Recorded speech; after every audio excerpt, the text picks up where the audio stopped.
Welcome to Trekkie and Beyond, a Star Trek podcast. I'm Anika. And I'm Andrea, and welcome to episode 3 of season 5 of Star Trek Discovery, Jinaal. Hopefully I'm saying that right. But this episode is all about the team being on an away mission on Trill, meeting an old friend, to find out another clue to the secret that is season 5's mystery. But the rest of the crew, they're going through a little bit of meet and greet woes and then some relationship stuff that I'll let Monica talk about as we get into this amazing episode. So, Monica, initial reactions. Oh, this was chicken soup for the soul. Oh my goodness. I love this episode. Such good acting from Wilson Cruz. He played two characters here. You really saw a difference in his range. Love that. Jet's back. Tilly was on point. Tilly put Raynor in check. There's like so many really powerful females in this episode, especially T'Rina. And I'm looking forward to talking about this because the show writers really laid the groundwork of why this mystery is important. Why is this so dangerous? So we were able to get information about like where this takes place before, but now we understand why this is so well hidden, why the treasure is important, all of this information to really stress that there's drama here. What about you? I did not dislike this episode. I liked it. It was quite enjoyable, which normally by the third episode, I'm just like, okay, what you doing? And I'm still enjoying this. I'm enjoying the mystery. I'm enjoying it's like they finally are fully meshing and they're becoming a one team versus how are you feeling about this? How are you feeling about this? How are you feeling about this? It's not as many like big self-discoveries. It's more about now this is a team. Discovery is a cohesive group. They're not going through any huge big upheaval. This isn't about Michael being on the bridge after being blamed for the war starting. This isn't them getting thrust to the future. This isn't them with a whole new captain. This is them as a team, finally, for once, just like working together. So I'm like, okay, I'm liking it. I'm loving it. The away mission wasn't bad. It was a little awkward at times. I feel like they made things a little bit more awkward than they needed to be. In some cases where it's just like, ugh, romance, whatever, go off to die. There were some points, Andrea is dead inside, so I do apologize, but I don't. There were some parts where I was like, okay, yay, girl power, stand up for yourselves. And you guys know that I'm not really a huge fan of certain relationships, but I will say there was a point in one of them where I was just like, okay, I can respect you again. I'm proud of this. I'm proud of that response. So let's go ahead and get into it. And so I know my co-host very well, and I know she is bursting to talk about one couple. So let's go ahead and get them out of the way. Let's talk about Saru and T'Rina. Because in their storyline of this episode, Saru was officially in his duties as the ambassador with Starfleet. And he is and you see them and they're talking, and she has this sort of cute little love line. It's like, he is a handsome and however she described him, which was in my opinion not true, but it was like a nice little cute romance line in their announcement of them being engaged. And Saru felt a little uncomfortable, and she's like, well, if you are uncomfortable with it, regardless of the fact that it is true, I can take it out. So I did like that scene. We see a little bit of issues with her assistant being an assistant, and we'll talk about that. And then we see her sort of putting him in check, and it's just like, basically, let me remind you, I'm the president. You're an ambassador. Who's above who, honey? Like, who needs who in this relationship? Let's get this straight. So I was mad respect for women in that part. So, Monica, let's talk about it. What did you think? First of all, this seems to be their first lovers' quarrel. And it was basically a disagreement or a misunderstanding. Yes, T'Rina created the engagement announcement, and she mentioned that Saru is handsome, and Saru had the opportunity to prove it before it was going out. So it's not like she was working in isolation on this announcement.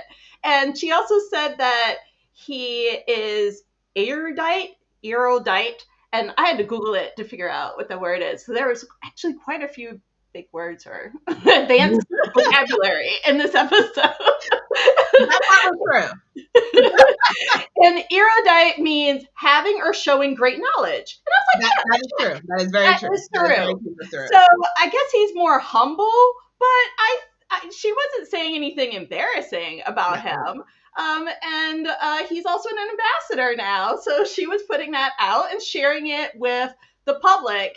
And yes, her assistant didn't think the timing was good, but she wanted to get ahead of any particular conflict. And it seems like even 900 years in the future, there's still Vulcans that are traditionalist and not accepting of outsiders. And we experienced that in several, I guess, seasons 1 and 2 with Michael Burnham, because she's an outsider adopted to a Vulcan family. So it seems like that still exists there. But she's like, yeah, we don't have anything to hide. Let's put it out there. But Saru was wanted to see if there was anything to do, wanted to postpone it. I think their relationship shows a level of sophistication that we don't traditionally see, and we haven't seen before, I think, in this Star Trek show. They talk about really dynamics of a power couple. And she supports him and he supports her. I love that role. And she's welcoming him to his new office with a plant. And this is one of the reasons why I changed the background, because Saru is changing to this new role and there's a new dynamics there. She noticed that he was a little nervous about this change and away from his friends and the family of Discovery that he's grown to love over the years. And so she was just reconnecting with him in lots of different ways. I will admit, they are a interesting couple. I just don't see any heat from them. Which is why I just don't understand them as a couple. Maybe if 2 different actors were playing them and they just, I don't know. I don't feel any tension between these 2. Like, and I like to think, oh my gosh, yes, you 2 want, like, I get it. I don't get this. I get them being as great bosom buddies. So I still don't understand the relationship. I would like them to be happy though, because I love me some Saru. I want them to be happy. I just don't see it. But regarding her assistants, in my opinion, is like a very fine-edged sword. And I like that Trina was like, I hired him because he's a shrewd politician, a political strategist, not because he has any right to my personal life. And when Saru tried to do the thing that most people try to do when they was like, I was just trying to protect you. And she hit him with the line was, I was not aware I needed a caregiver. Like, excuse me, did I ask for you to be my protector? And this goes back to my earlier line, which was like, I'm the president. You're an ambassador. Who do you think you are protecting me? Like, and I like that she basically put him in his place, because sometimes, not all the time, but sometimes in relationships, there's this like unwritten rule that one person has to be the protector of the other. And the thing is, who asked for that? Did your partner specifically request you to protect them? Or did they come into this thinking that you guys were equals? Because if we're going to talk about equals, Saru's not equal to T'Rina. She is literally above him in station and political like clout and all of that. So if anyone needs protection in this relationship, it's Saru. So it was sort of like, you are equals in this relationship, but outside of your relationship, know your place. Like, understand that. And then 2, the assistant, one thing with assistants is I see that sometimes they're just like, I'm looking at the best interest of my boss. But did your boss say they needed that? Like, who are you to tell me what I can and cannot do if you're my assistant? Like, who are you to tell me that? Like, how dare you touch her personal life? You, sir, are part of the purists, and I'm calling it right now. This man is a purist. And like, because there's no, like, no, because if he wasn't, he would have been like, look, I'm going to support you in this, but like, Saru, let me pull you to the side. Understand what's about to happen. Understand all the hate and the crap that you're about to get. Like, I'm going to support my boss and everything that she does, but to go behind his boss's back, to go to Saru and be like, you can't do this. something is off about that man. I don't trust him. Fire him immediately. He does not have your best interest at heart. Because I would never, ever, ever touch my boss's personal life because I thought I could. No, no. So those are my thoughts about that whole situation. I'm glad she handled it, and I'm glad she put both of them basically in their place about who they were and who she was. That's a really good point, because as an advisor, he should just advise her in this role, because I would think that no matter who's in that role, he would be the advisor for the person who's president. So once she decides whether she wants to accept your advice or not, move on. But definitely don't go behind her back to her significant other and stir trouble. Like, he didn't think that was going to catch back up to him. But one of the reasons why I really like T'Rina is because her character is also written consistently. When we first met her in season 3, Michael Burnham wanted to beam down to Vulcan to for some, I think they were researching something, and she wanted to beam down, and President T'Rina at the time said, no, I'll beam aboard.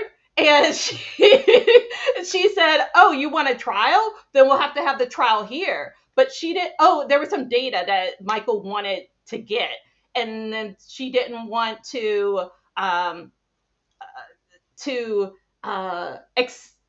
proceed with Michael's like directive. Let's do it my way or no way at all. She's like, no, you can just interact with me. You have another resource with your mother, and we're good.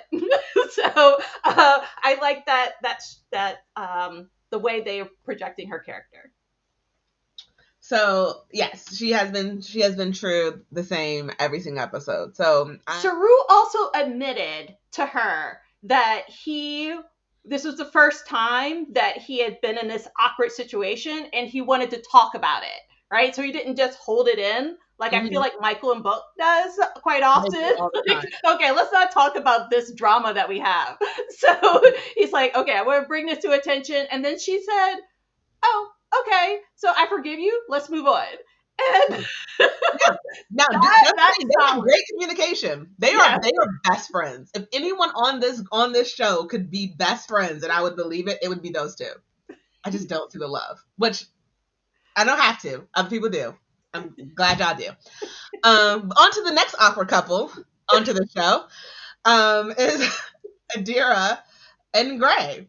We get to see Gray, who is growing in his Trill world and is like doing his studies and everything.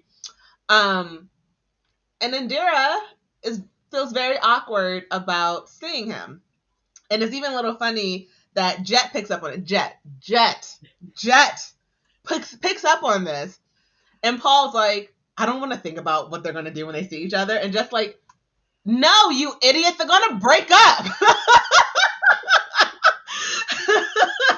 And it's like, Paul, all the crap you and Culber has been through, you didn't pick up that your adopted child was scared basically to see their significant other, and Jet,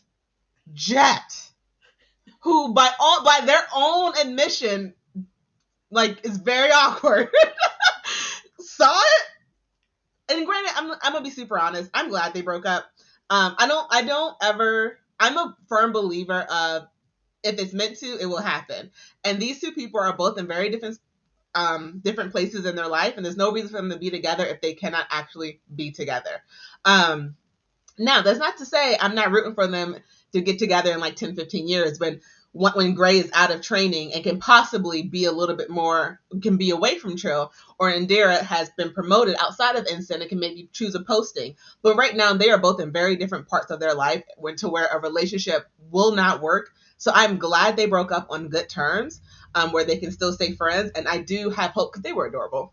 They were so adorable. Like, I might be eating my words, but like, Like in earlier episodes, I was like, oh, they're annoying. I mean, they are. They're still super annoying. And Dara is very annoying, but they're also very cute. And I want them to work out in the future when they are both in places in their life where a relationship actually makes sense. That is my thought about that, about them. What did you think about them? Well, first, to Paul's defense, he was elbow deep in work. He's the working dad. And this is sparking joy in his life that he's been missing for a long time. Mm-hmm. So he's was part of researching this mystery, and also Hugh, another parental figure, is beamed down. So I think he kind of like compartmentalized like Paul does. It was like, oh, I'm not gonna worry about that. Hugh's got that. I'm gonna focus on this bigger mystery and this clue. But Jet was adorable here, and help also Paul think differently about his research tactics. Yes. And like I was saying, we're seeing more of this crew be more of a crew than I think I've ever truly seen them in the last couple of seasons. Because season one, they hated or loved Michael. Michael was like, they were all like struggling, recovering from the Klingon War, or in the middle of the Klingon War. Season two, whole new captain, trying to figure out who this person from space was, still not truly like you're friends, but you're not melding together.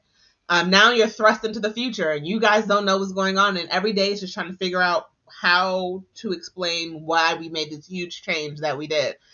Season four, another big mystery that's sort of boring. And you're still learning the future. You're still not comfortable where you are. And season five, which sucks because it's the final season, is like they are all finally coming together as one in a crew. It's like they're comfortable in their skin, they're comfortable in their location, they're comfortable with the chain of command. They are like, look, we were born in this time. Like, what do you mean we're from 900 years in the past? No, we're not. We're from here. This is my home. And it's like we finally get them to act like that, and it's like, okay, this is the last season, so sadness. So it's nice to see. It's nice to see them be a Starfleet team versus trying to like piece together. No one's going through big life changes of dying and coming back and everything in between. Let's discuss the new number one and his tactic to get to know his new crew. So, I'm going to preface this by saying, because I know I am a supporter and Monica is not a supporter of this man, and I am a supporter of this man, which is very weird because it's normally she has faith in people, and I'm just like, no, let them die. I see the beauty in what Raynor did. It was executed incorrectly, but I understand what he was trying to do. He wanted to get to know them really quickly, to know something about them that he can't read in their file, because he has access to all of their files. Now, keeping it to 20 words was dumb. Like that was not going to work. That was the incorrect part of what he was trying to do. But I understand him always having that.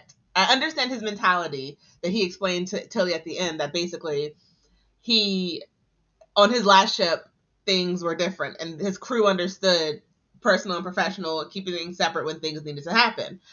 And so it's like, yes, you need to change your thinking. But I also get, he asks personal things. He asks them to tell them he asks for personal information. He wants to get to know them. He wants to know something about them. Because if he didn't, he would have just read their files and that would be the end of it. So he is trying to get to know his new crew. It's just he's doing it the wrong way. So I'm like, okay, sir. Yes, maybe give them more than like 20 words. Maybe, just maybe, be like, hey, tell me something about you that I cannot read in your file. And just let them go for however long they want to go. Like, you want to get to know them. You want to understand them. And then we also see that he retained everything that they basically told him. And he like, oh, this person's very loyal. This person has great ties to culture. This person loves ships. Like, he understood them. He just went about it in a weird, very weird way. What are your thoughts about this man? Yes, I agree with you there. He technically checked the box of the order that Michael gave him. It was how he executed it. And he knows deep down inside that wasn't Michael's intention as the captain. She wanted him to get to know the crew, and he's more preoccupied with finding out about the bigger mission, which I understand, but as Tilly said, the AI is tracking that, Zora. So I also think Tilly was right because she said at the end is respect is dual. So the crew thinks that you're limiting them. They didn't. I don't think the crew understands his approach to this. No, they don't. Not at all. They did not understand. Yeah, so it wasn't a mutual connection where a one-on-one should be. Yes, he absorbed information about them and read their files and so forth, but they are still, they're probably even now in a worse shape because he cut them off and he belittled some of them. So I think that dynamic still needs to be worked out there. It definitely does. Because one thing that Tilly, so the thing is, when you have someone new come into the station and like into the position, I don't think it's right to believe they have to completely conform to the way that you do things. I think that you both should learn from each other and both grow from the new way. Like Discovery's a family because of everything they've gone through. Raynor will never be a part of that family because he will never go through everything that they went through. So I understand him not caring that Zora's on it. He doesn't know who that thing is. He has no idea what that thing is capable of. I think it's very annoying. I think that AI needs to be destroyed immediately because it should not have feelings. So I understand his hesitancy to just be like, okay, I'm doing everything the Discovery way. Because, like, whether we like him or not, the man became a captain. He knows what he's doing. He understands, and he understands this world better than Discovery does. Discovery is now a part of it, and they are calling it their home. Like, it's like who they are. But it's like, they weren't born into this, as Bane would say. They weren't born into this. They didn't grow into this. And so I think I think they both should change and grow together and understand that he does not think the way Discovery does. And that is okay.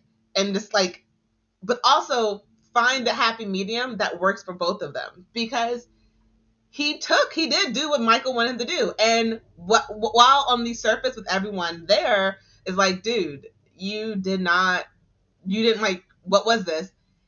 He does view them differently. He's like, I know all these things about them now. And he went to the bar to like try and like have a conversation. So I feel like he does have some changing and growing to do. He definitely does.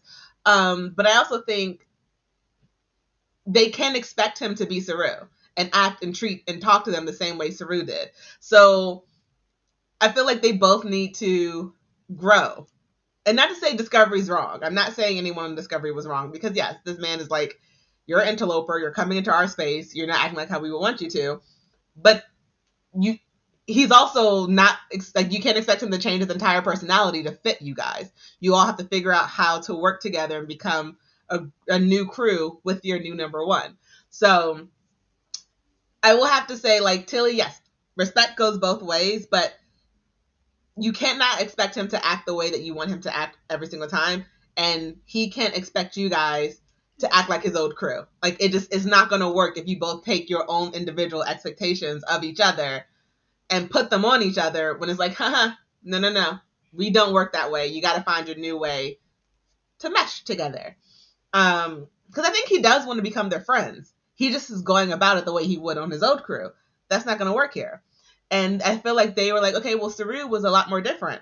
He's not Saru. You can't expect him to act the way that you guys would, because he's not you guys. So I think they both need to find a happy medium. Now, there's one thing I saw in this part that I think is disgusting, and I just don't want this to happen. Do not open this door. I swear to God, writers, if you open this door, if I saw what I think I saw, the way that he looked at Tilly afterwards and sort of stared at her and had this little smirk on his face, if they tried to bring any type of hint of relationship, romance between those two, I swear, it feels like they're trying to do an enemies to lovers type thing.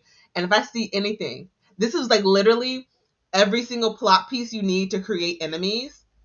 And to like, in the way he stared at her when she went back to the table and had this little smirk. Go back and watch the episode, people, if you did not see that. But it is looking like they're trying to hint, like, oh, she opened my eyes. She's not she's not like I thought she was. I swear to God, if I see it, I'm gonna be so mad. I don't want any relationship between them. No, no, no, no, no, no. Okay, first of all, I didn't get that vibe at all. And Thankfully. you know how I pick up relationships. It was like a And spark in his eye when he looked at her at the bar after she walked away. I agree with you. I hope they don't do that because that was the whole Lorca and Michael thing. I hope that it doesn't go back down that route. Um, I think he realized that Tilly was right and that if he's going to work with the resources on this ship, that he needs to change and look at a different perspective of things, right? I, though, really like Michael leading her number one down this route. That shows true leadership of a captain. I'm going to give you one order. I'm not telling you, I'm not going to micromanage how you do that, but you need to have one-on-ones and integrate with the team while I'm away. I'll check back in with you later. Like, I like that directive from her. And I also like the fact that there was someone of a leadership role on the ship while she's away on a away mission. Because that scared me in the last episode. He meaning Raynor, brings a level of security that I was missing, like intelligence, someone that thinks differently, because Discovery is also a science vessel. So it didn't have a chief of security. Prime Georgiou played that role sometimes, as well as Ash, but you really need someone at this point in time, 900 years in the future, that understands the Emerald Chain, understands Lark and Mole, because these two Bonnie and Clyde characters, they are mischievous. They also don't follow any of the rules. I don't know how they're getting around, but they're able to move lock and step along without as much struggle as Michael, Book, Saru, everyone else in these journeys to get to these clues. And I feel like part of it, though, is we got to learn some more about the crew. I didn't realize the dude could reproduce asexually and he had 3 clutches. Like, oh, so you're a father 3 times over. Okay. It was nice. It was a quick way for us to learn some stuff, except for Jet. Jet was like, last time I did this, I had chips. Because I love Jet's like dry humor right back at him. Yeah, because he seems to talk about food a lot. Black licorice, like there's always something about food. Right. But then to the main plot of this episode is the crew on Trill. Because they're there because the next part of the clue leads them there to a symbiote who is over 800 years old. And as they get there, they have to answer this whole riddle that, in my opinion, did not make sense. But they get down there and they have to meet the host of the new symbiote or the old symbiote. And she's like, basically, look, I'm tired. I'm tired. I don't want to do this. I'm tired. And I respect that. They don't get enough pushback sometimes. They're like, look, I just want to rest. And she is able, so they are able to do this quick little ceremony to transfer the symbiote's, Jinaal's conscious from his host to Hugh, which is very weird because I didn't think he could do that, but it only lasts for a couple hours.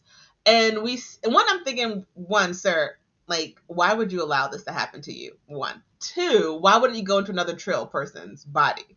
Like a younger Trill body. Like that part I didn't get. Like, why would you go into a Trill person? Because who knows what this could do to his body. He just got this body. It's not that new. It's not that old. Like, he just got this body. And we get to meet Jinaal in Hugh's body, who is always weird for me when like an actor has to play someone else in his body, and it's just like, I didn't like the voice he was doing. It was like, it was I didn't like it. I like the way, I like the physical way he portrayed having someone else in his body, but the voice, I was just not a fan of the voice.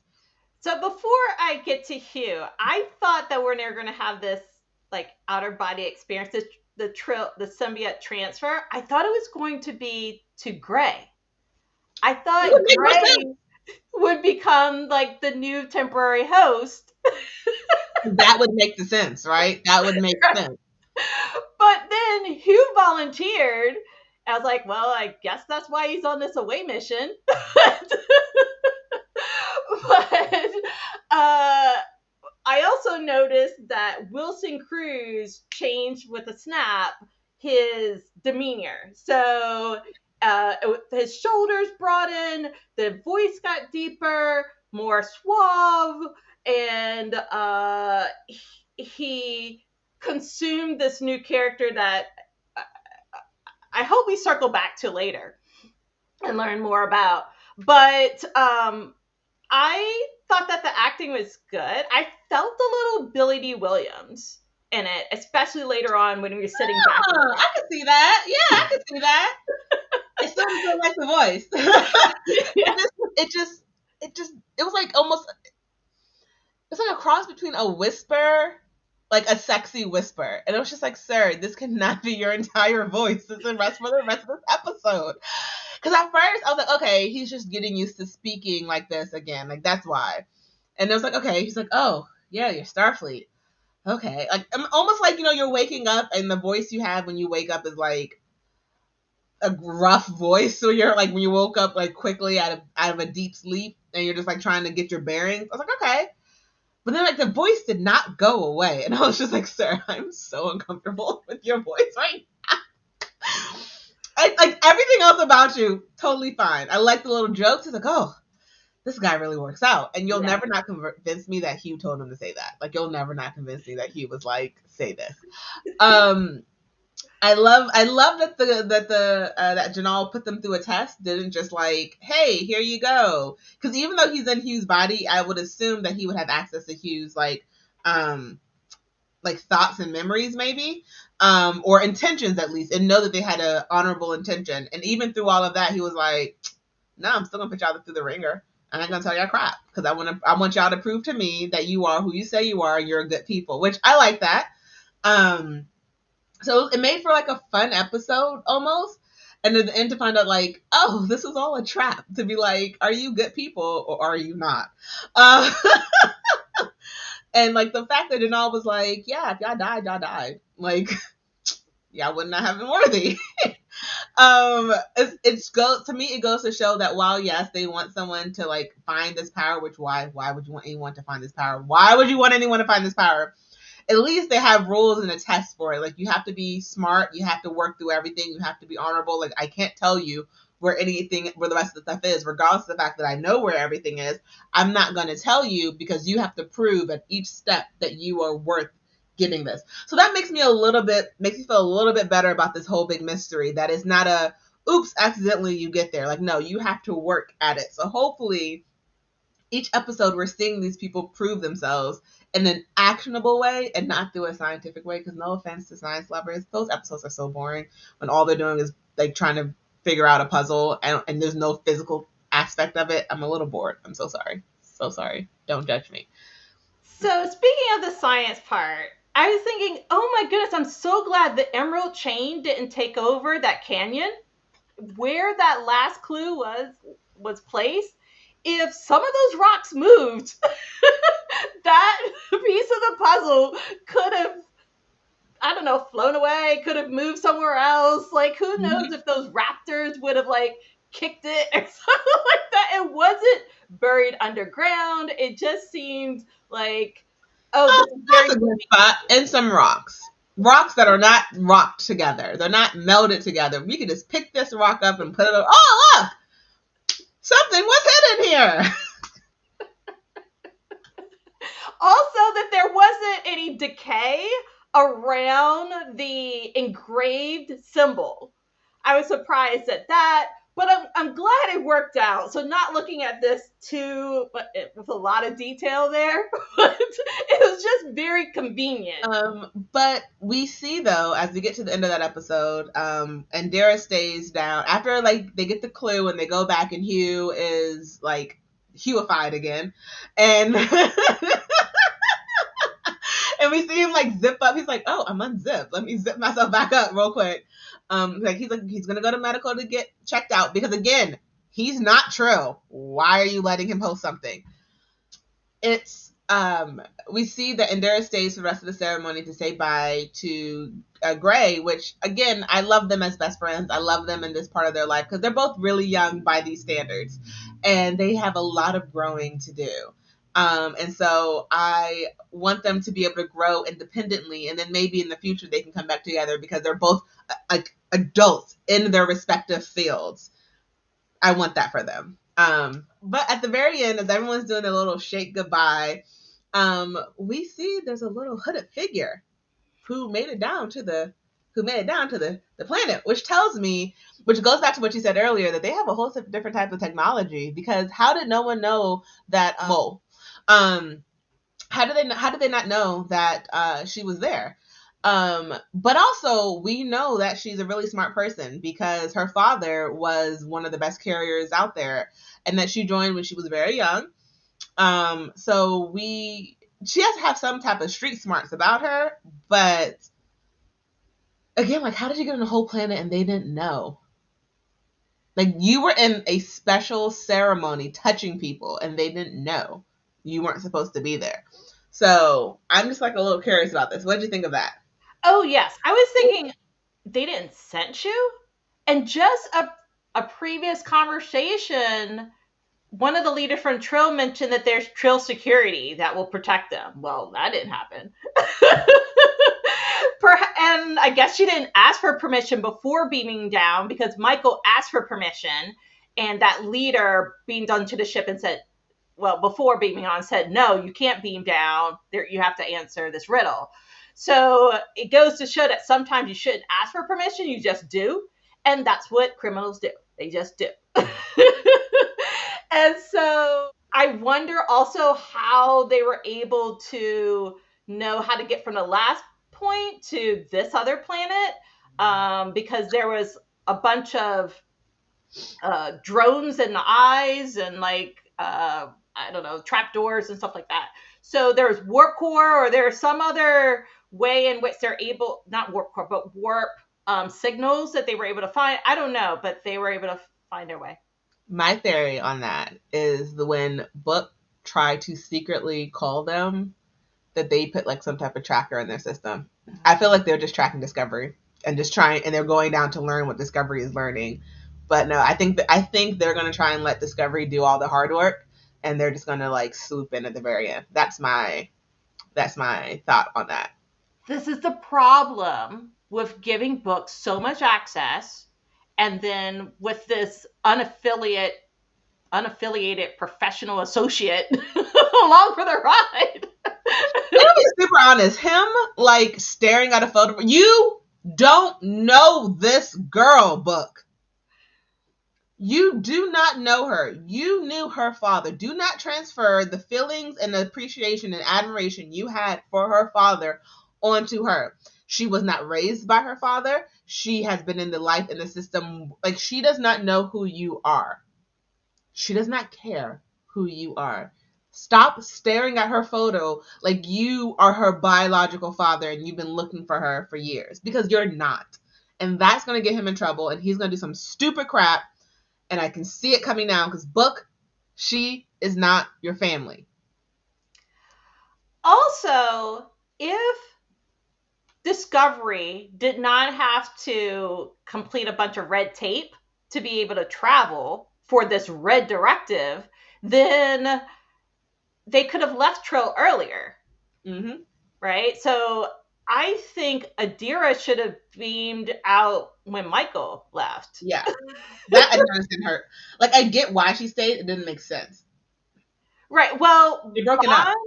Bond with Gray earlier while Michael and Book are on that mission. But once you get your clue, quickly hop to your next step.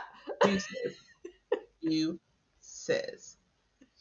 I noticed some running themes with like asking for permission or asking for forgiveness, and that happened also with Tilly, in which Tilly asked for permission to speak frankly, and then Raina shut her down. But when you're in a case in which civilization as you know it's at risk, sometimes you just need to move and don't ask for permission.